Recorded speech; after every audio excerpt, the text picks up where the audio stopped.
Les habitants de la ville d'Oxbow, où l'industrie pétrolière est une source d'emploi, n'ont pas vraiment apprécié le message du Père Noël.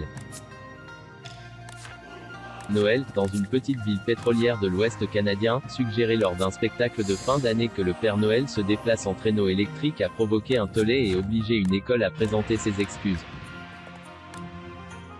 Pour certains parents d'élèves de l'école Prairie Horizon de la ville d'Oxbow, dans la province de la Saskatchewan, le message écologiste du concert intitulé « Le Père Noël se met au vert », présenté le 19 décembre a été perçu comme un véritable coup de pied en dessous de la ceinture par les employés de ce secteur en crise. Ce n'était même pas un concert de Noël, s'est insurgé sur Facebook Mike Gunderman, dont la fille jouait dans ce spectacle très populaire en Amérique du Nord. C'était de toute évidence une manifestation anti-pétrole. L'une des chansons du récital, intitulée « Fermez la pompe à essence », appelle le Père Noël à équiper son traîneau d'une motorisation électrique ou à l'éthanol, et promet « des vacances vertes ».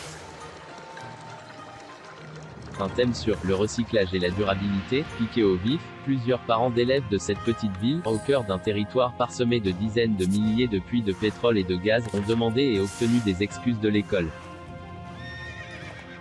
La directrice de la circonscription scolaire de la région d'Oxbow, Lynn Little, a regretté que certains passages du spectacle aient pu être jugés irrespectueux.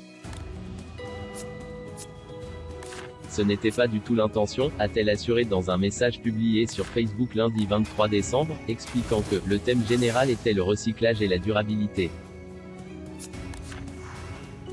Il n'a jamais été question d'une quelconque arrière-pensée politique, ou d'un message hostile à l'industrie pétrolière ou gazière.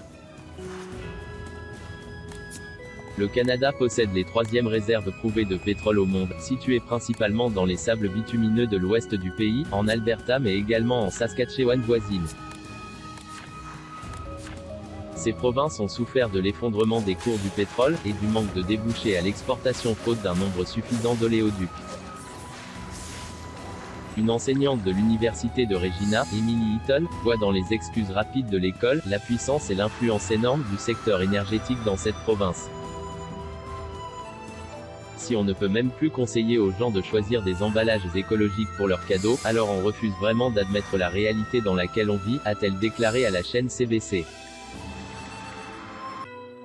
Elle cite une enquête menée en 2016 montrant que seulement 56% des habitants de la région d'Oxbow croient au réchauffement climatique, contre 79% au niveau national.